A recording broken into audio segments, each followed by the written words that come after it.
விகிதத்தை ஈடு செய்வதற்காக கூடுதலாக 9379 கோடி ரூபாய் ஒதுக்கீடு செய்யப்பட்டுள்ளது. இம்மதிப்பீடுகளில் எரிசக்தி துறைக்கு 19,297.52 கோடி ரூபாய் நிதி ஒதுக்கீடு செய்யப்பட்டுள்ளது. தொழிலாளர் நலன்.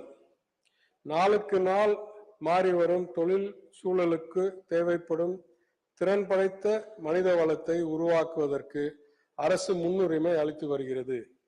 71 அரசு தொழில் பயிற்சி நிறுவனங்கள் ITI தொழில் 4.0 இண்டஸ்ட்ரி 4.0 தரநிலையை அடைவதற்காகவும் தலை சிறந்த திறன் மையங்களாக மாற்றுவதற்காகவும் 2877 கோடி ரூபாய் செலவில் முன்னணி தொழில் நிறுவனங்களுடன் பங்களிப்புடன் ஒரு சிறப்பு திட்டம் செயல்படுத்தப்படும். புதிய தொழில்நுட்பங்களுக்கு தேவையான பயிற்சி கட்டமைப்புகளை உருவாக்கி திறன் இடைவெளியை குறைக்கும் வண்ணம் புதிய பாடப்பிரிவுகள் அறிமுகப்படுத்தப்படும். தமிழ்நாட்டில் தொழில் பொருளாதார வளர்ச்சியின் காரணமாக புலம்பெயர் தொழிலாளர்கள் தேவை அதிகரித்து வருகிறது. இத்தொழிலாளர்கள் பற்றிய போதிய விவரங்கள் இல்லாமை கோவிட் பெருந்தொற்றும் போது புலப்பட்டது. அரசின் நலத்திட்டங்களின் பயன்களை அவருக்கு சென்றடைவரும். அவர்களின் சட்ட உரிமைகளை குறித்து விழிப்புணர்வு ஏற்படுத்தவும் தன்னார்வ தொண்டு நிறுவனங்கள் மூலம் புலம்பெயர் தொழிலாளர்களுக்கு நடமாடும் தகவல் மற்றும் உதவி மையங்கள் அறிமுகப்படுத்தப்படும். முதற்கட்டமாக காஞ்சிபுரம், திருவள்ளூர், செங்கல்பட்டு, கோவை, திருப்பூர் மாவட்டங்களில் இந்த நடமாடும் தகவல் மற்றும் உதவி மையங்கள் செயல்படுத்தப்படும். இம்மதிப்பீடுகளில் தொழிலாளர் நலன் மற்றும் திறன் மேம்பாட்டுத் துறைக்கு 2353.93 கோடி ரூபாய் நிதி ஒதுக்கீடு செய்யப்பட்டுள்ளது. குறு, சிறு மற்றும் நடுத்தர தொழில் நிறுவனங்கள். மாநிலம் முழுவதும் குறு நிறுவனங்களை கொண்ட பல்வேறு குழுமங்கள் மைக்ரோ கிளஸ்டர்ஸ் உள்ளன. இத்தகைய குறு நிறுவனங்களுக்கு உதவிடும் வகையில் குறு நிறுவன குழும மேம்பாட்டு திட்டம் ஒன்றை அரசு தொடங்கும். 50 கோடி ரூபாய் ஒதுக்கீட்டில் திருநெல்வேலி மாவட்டத்தில்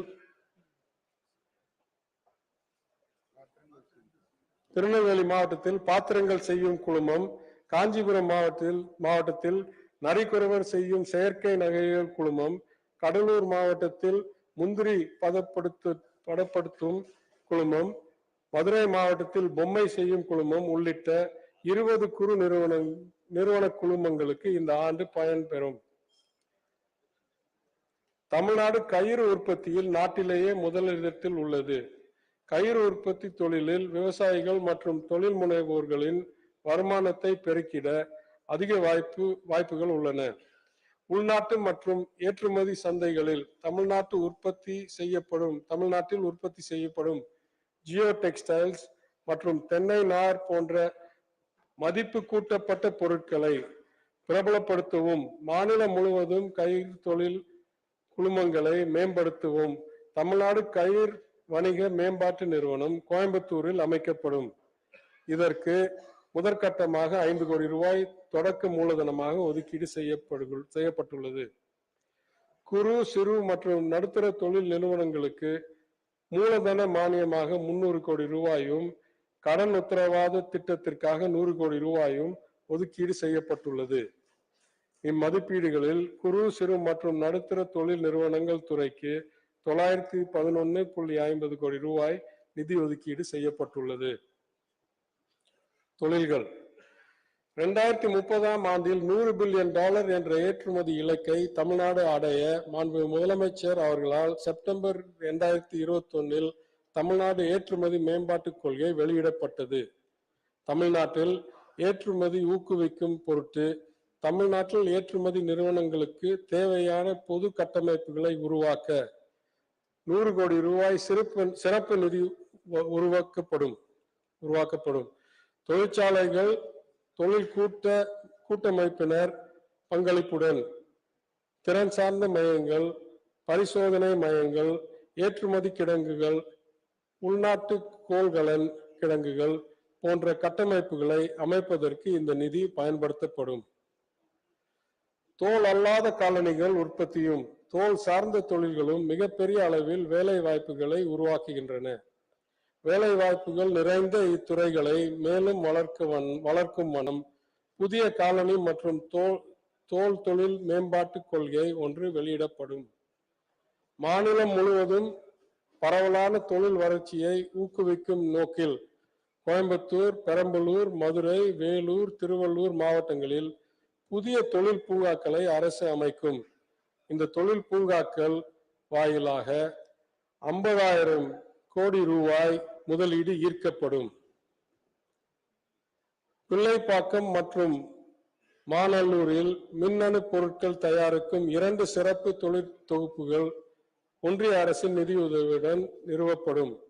போக்குவரத்தை சீராக்கவும், கனர வாகனங்களை நிறுத்துவதற்கான வசதிகளை முறைப்படுத்தவும் செய்யாறு மற்றும் கும்மிடிப்பூண்டியில் சரக்கு வாகன முனையங்கள் அமைக்கப்படும். இம்மதிப்பீடுகளில் தொழில்துறைக்கு 3,267.91 கோடி ரூபாய் நிதி ஒதுக்கீடு செய்யப்பட்டுள்ளது. புத்தொழில் நிறுவனங்கள், ஸ்டார்ட் அப்ஸ். மாநிலத்தின் புத்தொழில் தலை தோங்க ஒரு விரிவான கொள்கையை அரசு வகுத்துள்ளது. தமிழ்நாட்டை சார்ந்த புத்தொழில் நிறுவனங்களில் பங்கு முதலீடு செய்வதற்கு 50 கோடி ரூபாயை வளர்ந்து வரும் தொழிலுக்கான தொடக்க நிதிக்கு எமர்ஜிங் செக்டர் சீட் ஃபண்ட் அரசு வழங்கும். மேலும் இந்த தொடக்க நிதியை பயன்படுத்தி பன்மடங்கு தனியார் முதலீடுகள் ஈர்க்கப்படும். தமிழ்நாடு புத்தொழில் மற்றும் புத்தாக்க இயக்கம் டான்சிம் வாயிலாக ஈரோடு, மதுரை, திருநெல்வேலியில் புதிய மண்டல அளவிலான புத்தொழில் மையங்கள் ஏற்படுத்தப்படும். இவை தமிழ்நாட்டின் அனைத்து பகுதிகளிலும் புத்தொழில் வளர்ச்சிக்கு வழித்தோலும். சென்னை நந்தம்பாக்கத்தில் 75 கோடி ரூபாய் மதிப்பீட்டில் அனைத்து வசதிகளுடன் கூடிய மாநில புத்தொழில் நிறுவனம் மையம் ஒன்று தமிழ்நாட்டு தொழில் வளர்ச்சி நிறுவனத்தால் டிட்கோவால் அமைக்கப்படும். தமிழ்நாட்டில் உள்ள புத்தொழில் நிறுவனங்களுக்கு ஆதரவு கரம் நீட்டும் வண்ணம் இந்நிறுவனங்கள் உற்பத்தி செய்யும் புதுமையான பொருட்களை இனோவேட்டிவ் மேனுஃபேக்சர்ட் ப்ராடக்ட்ஸ் 50 லட்சம் வரை அரசு துறைகளும் நிறுவனங்களும் நேரடியாக கொள்முதல் செய்ய அனுமதிக்கப்படும்.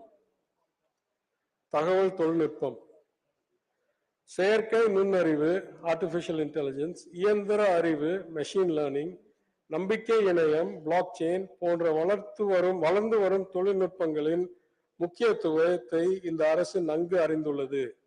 இதனை ஊக்குவிப்பதற்காக சென்னையில் 54.61 கோடி ரூபாய் மதிப்பீட்டில் தமிழ்நாடு தொழில்நுட்ப மையம் ITNT அரசால் அமைக்கப்படும். மாநிலத்தின் பெரும் தொழில்நுட்ப சவால்களுக்கு தீர்வு காணும் வளர்ந்து வரும் தொழில்நுட்பங்களை செயல்படுத்துவதற்கான பணிகளை ஒருங்கிணைக்கவும் இந்த மையம் செயல்படும். இம்மதிப்பீடுகளில் தகவல் தொழில்நுட்பவியல் துறைக்கு 199.6 கோடி ரூபாய் நிதி ஒதுக்கீடு செய்யப்பட்டுள்ளது.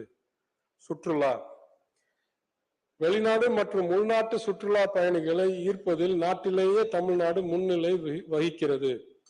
உலகின் பழமையான தமிழ் பண்பாடு, தொன்மையான கோவில்கள், கட்டடக்கலை ஆகியோர் சுற்றுலா பயணிகள் தூய்க்கும் வண்ணம் சுற்றுலா சேவைகள் அறிமுகப்படுத்தப்படும். தனியார் பங்களிப்புடன் முக்கிய தலங்களான காஞ்சிபுரம், திருச்சிராப்பள்ளி, தஞ்சாவூர், ராமநாதபுரம் மாவட்டங்களில் தொகுப்பு சுற்றுலா பயணங்கள் செயல்படுத்தப்படும். சமண பௌத்த மதங்களை சார்ந்த புகழ்பெற்ற தலங்கள் தமிழ்நாட்டில் பரவலாக உள்ளன. காஞ்சிபுரம், திருவண்ணாமலை, நாகப்பட்டினம், கரூர், மதுரை போன்ற மாவட்டங்களில் உள்ள இத்தலங்களை சுற்றுலா பயணிகள் கண்டுகளிக்க உலக தரத்தில் சுற்றுலா வசதிகள் தனியார் பங்களிப்புடன் ஏற்படுத்தப்படும். இம்மதிப்பீடுகளில் சுற்றுலாத்துறைக்கு 246.06 கோடி ரூபாய் நிதி ஒதுக்கீடு செய்யப்பட்டுள்ளது. இந்து சமய அறநிலைத்துறை, தமிழர்களின் வரலாறு, பண்பாடு, கட்டடக்கலை ஆகியவற்றின் விழுமியங்களின் சான்றாக தொன்மையான திருக்கோயில்கள் தமிழகம் எங்கும் விரவியுள்ளன. 1000 ஆண்டுகளுக்கு முற்பட்ட திருக்கோயில்களை அவற்றின் பழமை மாறாமல் புதுப்பித்து புனரமைத்து போற்றும் வண்ணம் பணிகளை மேற்கொள்ள இந்த அரசு நடவடிக்கை எடுக்கும். இப்பணிகள் 100 கோடி ரூபாய் செலவில் மேற்கொள்ளப்படும். இம்மதிப்பீடுகளில் இந்து சமய அறநிலைத்துறைக்கு 340.87 கோடி ரூபாய் நிதி ஒதுக்கீடு செய்யப்பட்டுள்ளது. அரசு பணியாளர்கள் நலன். தமிழ்நாடு அரசின் ஓய்வூதியதாரர்கள் குடும்ப பாதுகாப்பு நிதி திட்டத்தில் ஓய்வூதியதாரர்களின் மரணத்தின் போது அவர்களின் குடும்பத்தினருக்கு 50,000 ரூபாய் வழங்கப்படுகிறது. கோவிட் பெருந்தொற்றால் இத்தொகையை பெறுவதற்கான விண்ணப்பங்களின் எண்ணிக்கை அதிகரித்துள்ளது. ஓய்வூதியதாரர்களின் குடும்பத்தினரின் நலனை கருத்தில் கொண்டு நிலுவையில் உள்ள விண்ணப்பங்களை நேர் செய்ய ஒரு சிறப்பு ஒதுக்கீடாக 50 கோடி ரூபாய் அரசு வழங்கும். கோவிட் நோய் தொற்றால் பணியிடை மரணமடைந்த 327 முன்கள பணியாளர்களின் குடும்பங்களுக்கு முதலமைச்சர் பொது நிவாரண நிதியிலிருந்து 79.5 கோடி ரூபாய் நிவாரணமாக வழங்கப்பட்டுள்ளது. உயர்த்தப்பட்ட அகவிலைப்படியை அரசு ஊழியர்களுக்கு வழங்குவதற்காகவும் ஓய்வூதிய பயன்களை வழங்குவதற்காகவும் வரவு செலவு திட்டத்தில் ஏற்றத்தாழ 19,000 கோடி ரூபாய் ஒதுக்கீடு செய்யப்பட்டுள்ளது.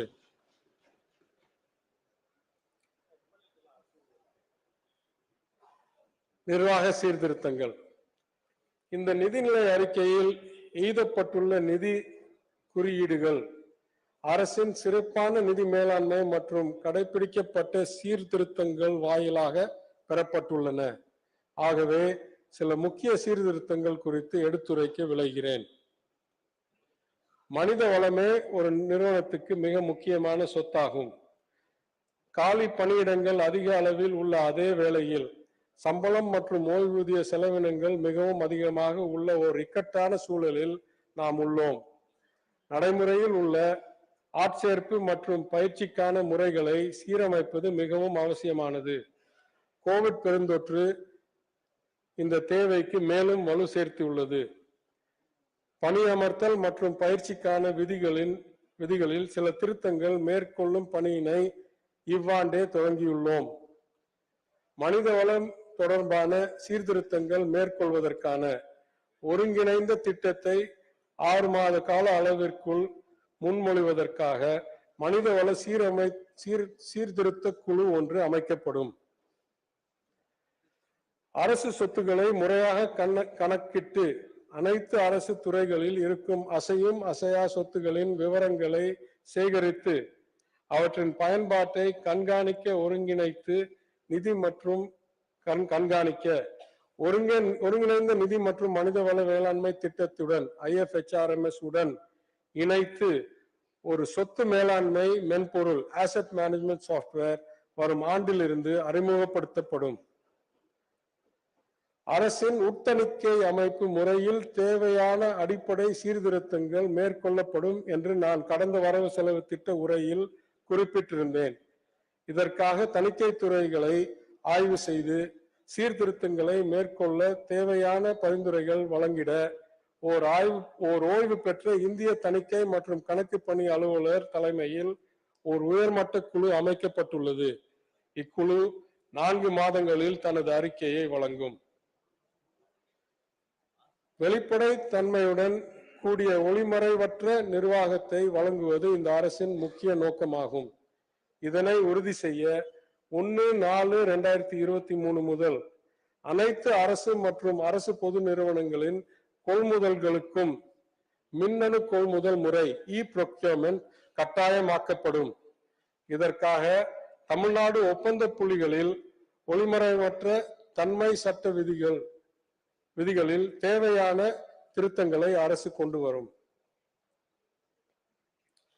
இந்த ஆண்டு ஊழல் தடுப்பு மற்றும் கண்காணிப்பு துறையை வலுப்படுத்த அலுவலகம், வாகனங்கள் போன்ற கட்டமைப்புகள், கூடுதல் பணியாளர்கள், வல்லுநர்களை பணியமர்த்துதல் போன்றவதற்கு போன்றவற்றிற்கு அனுமதி அளிக்கப்பட்டுள்ளன.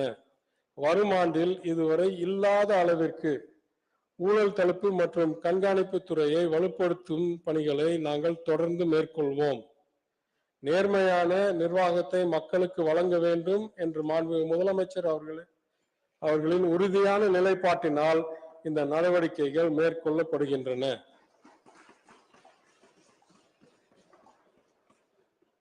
மாண்புமிகு பேரவைத் தலைவர்களே, ஒருவேளை எதிர்வரிசையில் இருந்தவர்கள் இருந்திருந்தால் இதை கூறிய பிறகு வெளிநடப்பு செய்திருப்பார்களோ என்னமோ. பேரவைத் தலைவர்களே,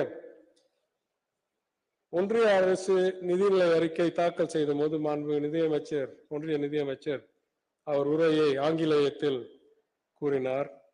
அப்பொழுது நான் பாராட்டினேன். ஏனென்றால் இந்தியா உலக சந்தையில் உலக பெரிய கார்ப்பரேட் நிறுவனங்களில் கண்காணிப்பில் இருக்கிறது. அதனால் அவர்களுக்கு நேரில் போய் சேர்வதற்கு ஆங்கிலேயத்தில் உரையாற்றுவது நல்லது என்று கூறினேன். அதேபோல் இன்றைக்கு இந்தியாவிலேயே முதல் மாநிலமாக தொழில் ஈர்க்கும் முதலீடு ஈர்க்கும் முதல் மாநிலமாக இருக்கிற தமிழ்நாட்டில் நானும் சில குறிப்புகளை, மாநிலத்தோடைய நிதிநிலை பற்றிய குறிப்புகளை ஆங்கிலேயத்தில் உரையாற்றினால் தேசிய மற்றும் உலக அளவில் இருக்கிற பத்திரிகைகள், முதலீட்டாளர்கள் அனைவருக்கும் போய் சேரும் என்ற காரணத்துக்காக சில பத்திகளை மற்றும் நான் ஆங்கிலேயத்தில் படிக்கிறேன். உறுப்பினர்கள் ஸ்கிரீன்ல அது தமிழில் தொடர்ந்து வரும். அதனால் அவர்கள் அதை பார்த்துக்கலாம். Part B, Finances of the State Government. Honorable Speaker, I have thus far highlighted the major initiatives and schemes of this government. I shall now elaborate on the aggregate fiscal position. Despite financial strain faced due to the third wave of the pandemic and unprecedented floods, the government has fulfilled many bold promises focused on improving the livelihood of the poor. This has resulted in an increase in expenditure on subsidies. However, the government has managed to contain other expenditure through prudent fiscal management. Hence, the total revenue expenditure in the revised estimate 2021-22 has been estimated at 2,59,150.97 crore as against the budget estimates of 2,61,188.57 crore. The pandemic and unprecedented floods have severely affected the state's own tax revenues. As a result, commercial taxes, state excise and motor vehicles tax are projected to fall short of the budgetary estimates in the revised estimates. In the aggregate, the state's own tax revenue is expected to be 1,21,857.55 crore in the revised estimates as against 1,26,644 crore in budget estimates. There is an increase in the share in central taxes component due to increased tax collection realized by the union government and release of arrears pending to the state. As a result, the share in central taxes is estimated at 33,580.22 crore in the revised estimate as against 27,148.31 crore in the budget estimates. The grants in aid from the union government has been estimated at 36,609.47 crores in the revised estimates against 34,564.42 crores in the budget estimates. This increase is due to arrears received from the previous years. Due to the present economic conditions, the estimated growth in the collection of state's own non-tax revenue has not been realized. Collection from the state's own non-tax revenue have been estimated at 11,830.93 crores in the revised estimates, which is lower than the 14,139.01 crore in the budget estimate. As a result, the state's total revenue receipts have been estimated at 2,03,878.17 crore in revised estimate, which is an increase from 2,02,495.89 crore in the budget estimate. On account of the prudent fiscal management of this government, the overall revenue deficit has decreased to 55,272.79 crore in the revised estimates as against the budgeted amount of 58,692.68 crore. The unprecedented rainfall and floods as well as the restrictions imposed to control the third wave of the pandemic, have resulted in delay in the execution of capital projects. And as a result, the total capital expenditure in the revised estimate is now 37,936.23 crore as against 42,180.97 in the budget estimates. The 15th Central Finance Commission has recommended a fiscal deficit up to 4.5% of GSDP to states in 21-22. However, the fiscal deficit as a percentage of GSDP has been reduced to 3.80% in the revised estimates from 4.33 in the budget estimates. In the budget estimates 22-23, taking into account factors such as the growth in the state's economy, ongoing measures to raise additional revenues and improve tax collection, the state's own tax revenue is estimated with the following components. Commercial taxes, 1,06,765.22 crores, state excise, 10,589.12 crores, stamps and registration fees, 16,322.73 crores, motor vehicles tax, 7,149.25. Thus, the state's own tax revenue is estimated to be 1,42,799.93 crore in the budget. The state's own non-tax revenue is projected to be 15,537.24 crore. The share in central taxes component is estimated at 33,311.14 crore. Considering that the pending GST compensation dues will be received from the government, union government in the coming year, பழைய dues இப்போ வரும் என்றதனால், the grants in aid have been projected at 39,758.97 crores. In the budget, the total revenue receipts are expected to be 2,31,407.28 crore. In the budget, the total revenue expenditure is expected to be 2,84,188.45 crore. This includes the expenditure due to increases in dearness allowance and pension payments as a result of the increase in retirement age.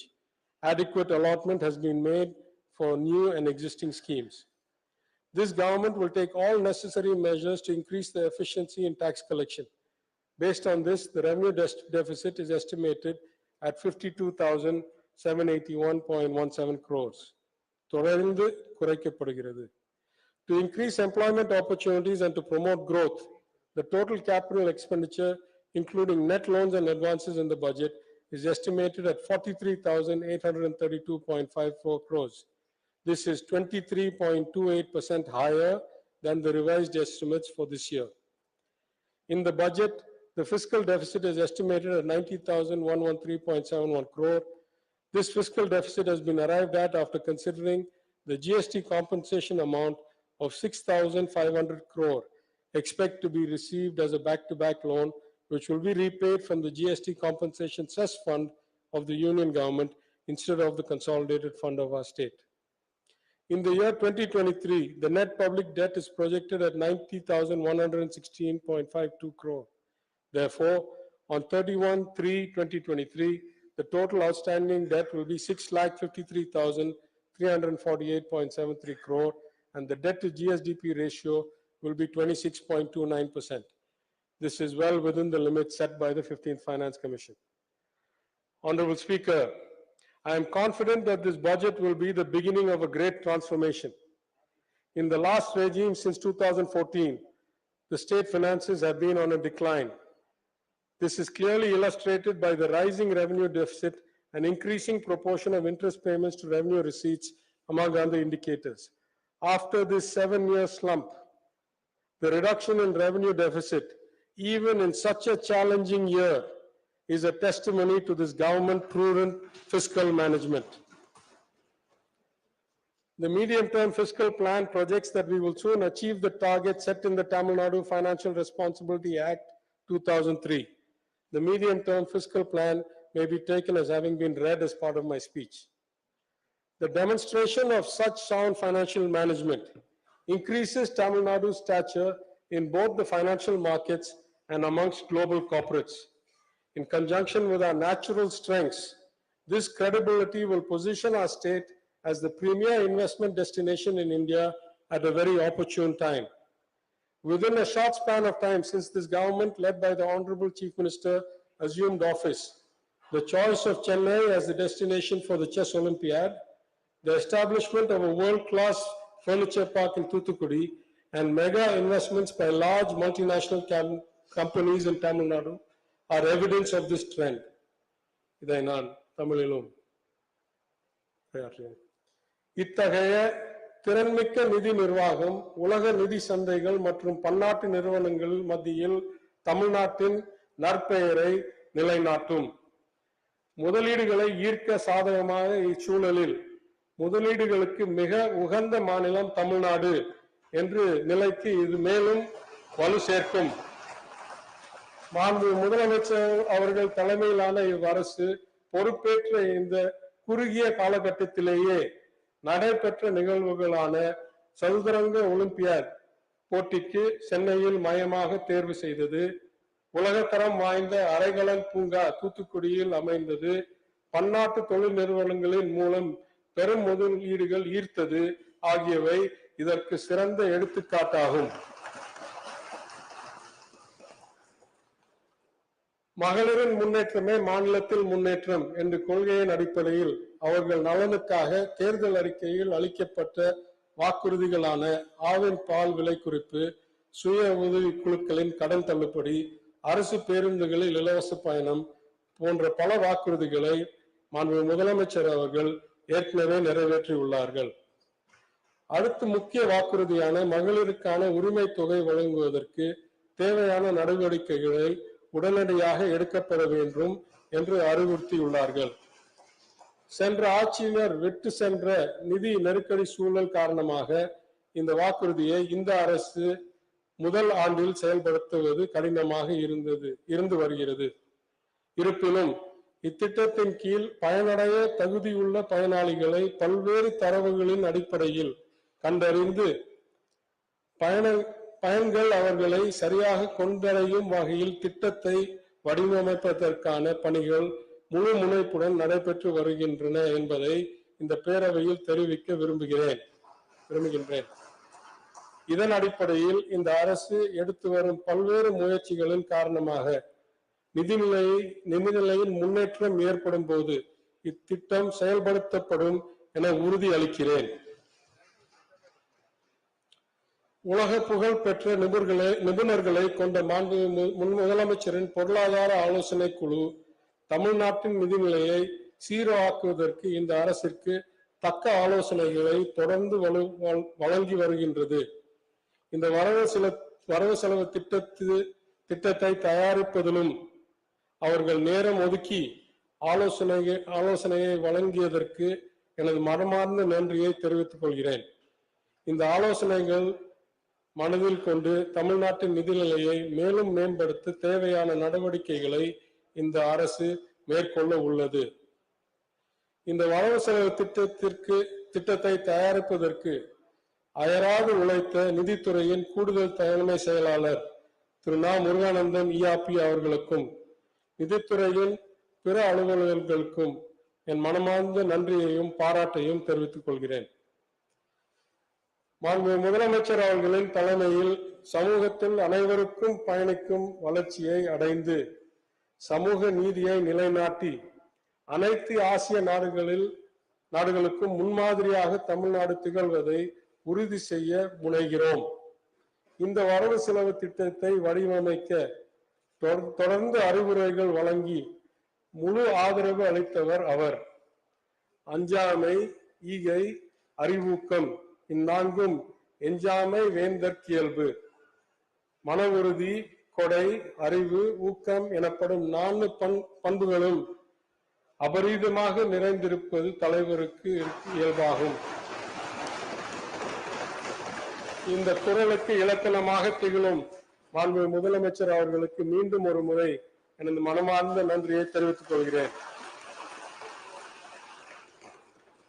மாண்பு பேரவைத் தலைவர் அவர்களே, 2022-23 ஆண்டிற்கான வரவு செலவு திட்டத்திற்கு இந்த அவையின் ஒப்புதலை பெற்று தருமாறு தங்களை கேட்டுக்கொள்கிறேன். நன்றி, வணக்கம். பேரவையின் இன்றைய நிகழ்ச்சிகள் இத்துடன் முடிவுற்றன. பேரவை மீண்டும் நாளை காலை 10 மணிக்கு கூடும். வணக்கம்.